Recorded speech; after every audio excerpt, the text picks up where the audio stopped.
முட்டையை வச்சு ஒரு முறை கூட இப்படி செஞ்சுருக்க மாட்டீங்க. அந்த அளவுக்கு ரொம்பவே புதுமையான அருமையான ரெசிபிங்க. ரொம்ப ரொம்ப சுலபமாக செஞ்சிடலாங்க. Hi friends, welcome to Chennai food. இந்த ரெசிபியை நான் எப்படி செய்கிறேன் நீங்களே பாருங்கள் வாங்க. இந்த ரெசிபி செய்கிறதுக்காக நான் 6 முட்டை எடுத்துருக்குறேங்க.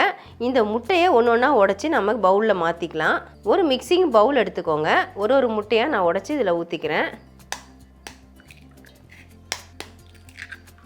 எல்லா முட்டையுமே நான் இதில் உடச்சி ஊற்றிட்டேங்க.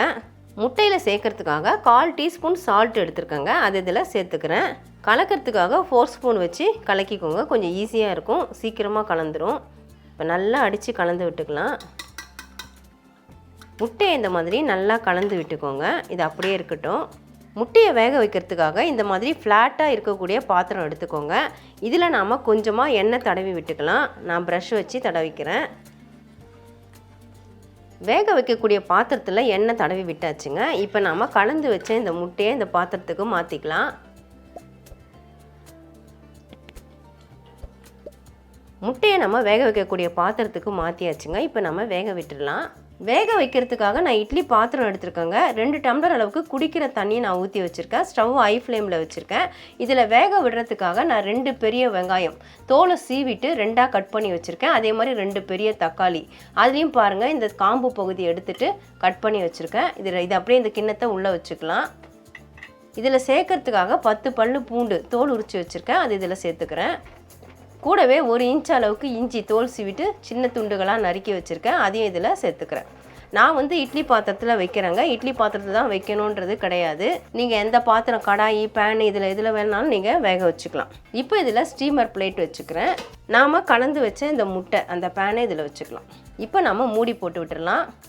ஹை ஃப்ளேமில் வச்சுட்டு 10 நிமிஷம் வேக விட்டுட்டு முட்டை வெந்துருச்சான்னு செக் பண்ணுறதுக்கு கத்தி இல்லைனா டூத்பிக் வச்சு குத்தி பாருங்கள். ஒட்டாமல் வந்துச்சுன்னா வெந்துச்சுன்னு அர்த்தம். சப்போஸ் ஒட்டுச்சுன்னா எக்ஸ்ட்ரா 5 நிமிஷம் வேக விடுங்க. முட்டையை நான் 15 நிமிஷம் வேக விட்டேங்க. நான் ஏற்கனவே உங்ககிட்ட சொல்லியிருந்தேன், முட்டை வெந்துருச்சான்னு பார்க்கறதுக்கு கத்தி இல்லைனா டூத்பிக் வச்சு குத்தி பாருங்கன்னு சொன்னேன். எனக்கு 10 நிமிஷத்தில் வேகலைங்க. நான் 15 நிமிஷம் வேக விட்டு எடுத்துருக்குறேன். இப்போ இந்த பவுலை வெளியே எடுத்துடலாங்க. முட்டை நல்லா சூப்பராக வெந்து வந்திருக்குது. இதே மாதிரி உள்ளே இருக்கக்கூடிய வெங்காயம் தக்காளியும் எடுத்து வெளியே வச்சுட்டு நல்லா சூடு ஆற விட்டுடலாம். வேக வச்ச வெங்காயம் தக்காளி பூண்டு எல்லாமே நல்லா சூடு ஆறிடுச்சுங்க. இது எல்லாத்தையும் அப்படியே நம்ம மிக்ஸி ஜாருக்கு மாற்றிக்கலாம். வெங்காயம்லாம் நம்ம கட் பண்ணி போட்டதுனால அப்படியே சேர்த்துக்கலாம். இதிலிருந்து நம்ம வெங்காயம் பூண்டு இஞ்சி எல்லாத்தையுமே இதில் சேர்த்துட்டேங்க. இப்போ இந்த தக்காளியில் இருக்கக்கூடிய தோலை நம்ம உரிச்சிக்கலாம். உரிச்சிட்டு இந்த தண்ணியிலே போட்டுட்டு ஒரு அலசி எடுத்துக்கலாம். இதே மாதிரி எல்லாத்தையும் உரித்து நான் ஜாரில் சேர்த்துட்றேன். தோலில் பார்த்திங்கன்னா கொஞ்சம் சதப்பகுதி இருக்கும். அதுக்காக நம்ம அதை அலசி எடுத்துகிட்டு சேர்த்துக்கலாம். தக்காளி எல்லாத்தையும் ஜாரில் சேர்த்துட்டேன். இந்த தோலை இந்த தண்ணியிலே நல்லா அப்படியே இந்த மாதிரி பிசைஞ்சு விட்டிங்கன்னா அதில் இருக்கக்கூடிய சதப்பகுதி எல்லாமே தண்ணியில் வந்துடும். தக்காளி தோலில் இருக்கிற சதப்பகுதி எல்லாமே தண்ணியில் வந்துடுச்சு பாருங்கள். இந்த தோல் நமக்கு தேவையில்லை, நல்லா பிழிஞ்சு எடுத்துடலாம். இந்த தண்ணியை இந்த மிக்ஸி ஜார்லேயே நான் சேர்த்துக்கிறேன். வேறு எதுவும் தண்ணி சேர்க்க வேண்டிய அவசியம் கிடையாதுங்க. வெங்காயம் தக்காளியிலே ஈரப்பதம் இருக்குது. இது நல்லா எவ்வளவு நைஸாக அரைக்க முடியுமோ அந்த அளவுக்கு அரைச்சி எடுத்துக்கலாம். வெங்காயம் தக்காளி பூண்டு இஞ்சி எல்லாத்தையும் நம்ம ஒன்றா சேர்த்து அரைச்சிட்டோங்க. இந்த மாதிரி ஃபைன் பேஸ்ட்டாக அரைச்சி எடுத்துக்கோங்க. வேக வச்ச முட்டை நல்லா இப்போ சூடு ஆறிடுச்சுங்க. பேனில் அப்படியே சுற்றிலும் எடுத்து விட்டுட்டு நம்ம அப்படியே கவுத்து போட்டு தட்டினாலே வந்துடும். ஏன்னா நம்ம எண்ணெய் தடவி இருக்கிறோம். இப்போ தட்டை வச்சு நான் கவுத்துக்கிறேன். பாருங்கள், அதுலேருந்து கழண்டு வந்துருச்சு. இப்போ இதை நாம் சின்ன சின்ன துண்டாக கட் பண்ணணும். ரொம்ப பொடிசாக கட் பண்ணாமல் கொஞ்சம் பெருசாக இருக்கிற மாதிரி கட் பண்ணிக்கலாம். முட்டையை நான் கட் பண்ணி எடுத்துட்டேங்க. நான் இந்த சைஸில் கட் பண்ணியிருக்கேன். உங்களுக்கு என்ன சைஸ் வேணுமோ அந்த மாதிரி கட் பண்ணிக்கோங்க. சூப்பராக நல்லா சாஃப்டாக இருக்குது பாருங்கள். நல்லா ஃப்ளஃபியாக நம்ம பன்னீர் மாதிரியே ரெடி பண்ணியிருக்கோம். ஸ்டவ் ஆன் பண்ணிவிட்டு ஸ்டவ்வில் பேன் வச்சுருக்கேங்க. பேன் ஹீட் ஆகட்டும். ஹை ஃப்ளேம்லேயே வச்சுக்கோங்க.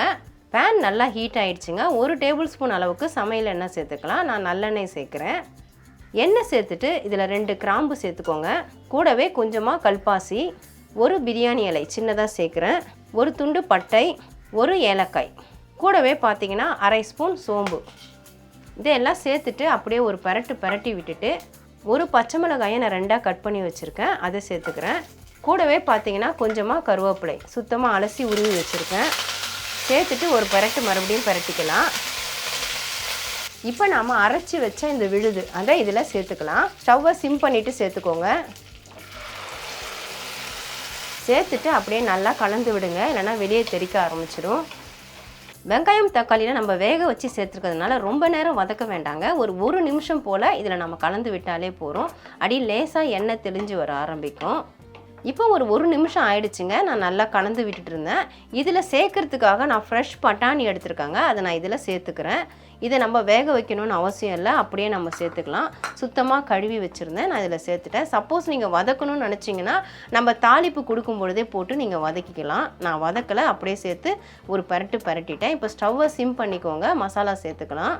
1/4 டீஸ்பூன் மஞ்சள் பொடி சேர்க்குறேன், 1 டீஸ்பூன் தனி மிளகாய்த்தூள், 1 டீஸ்பூன் தனியாத்தூள், 1/2 டீஸ்பூன் சீரகப்பொடி, 1/2 டீஸ்பூன் மிளகு பொடி, உப்பு தேவையான அளவு சேர்த்துக்கோங்க. நான் 1 டீஸ்பூன் அளவுக்கு சால்ட்டு சேர்க்குறேன். சேர்த்துட்டு நல்லா கலந்து விட்டுடலாம். நம்ம மிளகு பொடி சேர்த்துருக்கிறதுனால நான் மிளகாய்த்தூள் குறைவாக தான் சேர்த்துருக்குறேன்.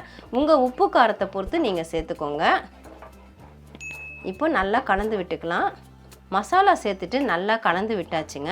இப்போ நான் ஜார்லேயே கொஞ்சமாக தண்ணி சேர்த்து வச்சுருக்கேன், அந்த தண்ணியை இதில் சேர்த்துக்கிறேன். சேர்த்துட்டு நல்லா கலந்து விட்டுடலாம். ஸ்டவ்வை மிதமான தீயில் வச்சுக்கோங்க. இப்போ நாம் மூடி போட்டு விட்டுடலாம். ஸ்டவ்வை மிதமான தீயில் வச்சுட்டு ஒரு 5 நிமிஷம் மூடி போட்டு விடுங்க. நம்ம சேர்த்த பட்டாணியும் வேகணும், அதில் இருக்கக்கூடிய பச்சை வாசனையும் போகணும். கிரேவி மூடி போட்டு 5 நிமிஷம் ஆயிடுச்சுங்க. நான் மூடி ஓப்பன் பண்ணிடுறேன். பாருங்கள், நல்லா கொதிச்சிட்ருக்குது. எனக்கு உப்பு காரம் எல்லாமே கரெக்டாக இருக்குதுங்க. நான் செக் பண்ணிட்டேன். பட்டாணியும் பாருங்கள் நல்லாவே வெந்துருச்சு. இப்போ நாம் கட் பண்ணி வச்ச இந்த முட்டையை இதில் சேர்த்துக்கலாம்.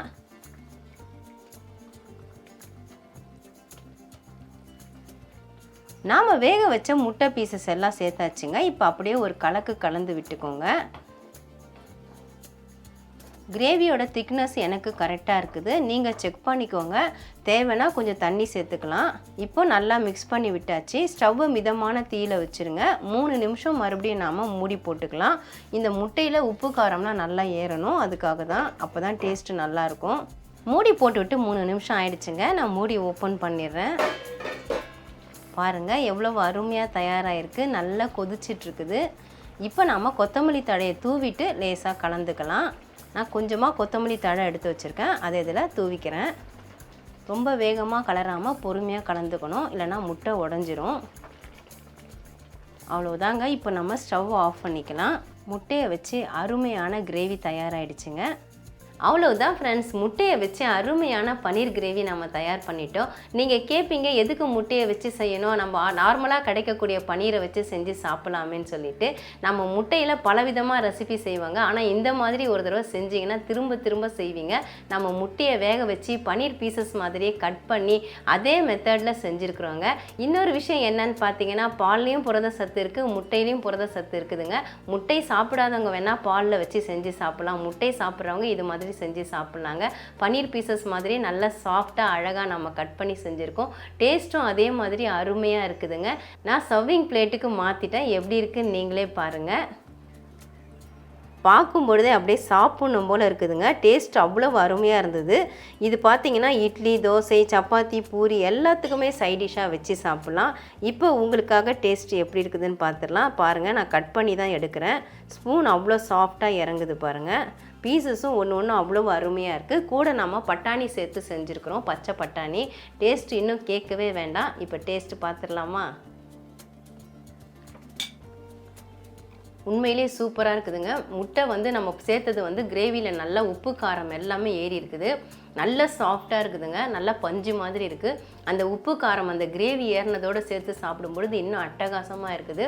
நீங்களும் இதே மாதிரி கண்டிப்பாக ட்ரை பண்ணி பாருங்கள் ஃப்ரெண்ட்ஸ். ட்ரை பண்ணி பார்த்துட்டு எப்படி இருந்து எனக்கு கமெண்ட் பண்ணுங்கள். மறக்காமல் நம்ம சேனலில் சப்ஸ்கிரைப் பண்ணிக்கோங்க, லைக் அண்ட் ஷேர் பண்ணுங்கள். இதோட இந்த வீடியோவை நான் முடிச்சுக்கிறேன். மறுபடியும் இன்னொரு வீடியோவில் உங்களை சந்திக்கிறேன். By guys. Bye bye.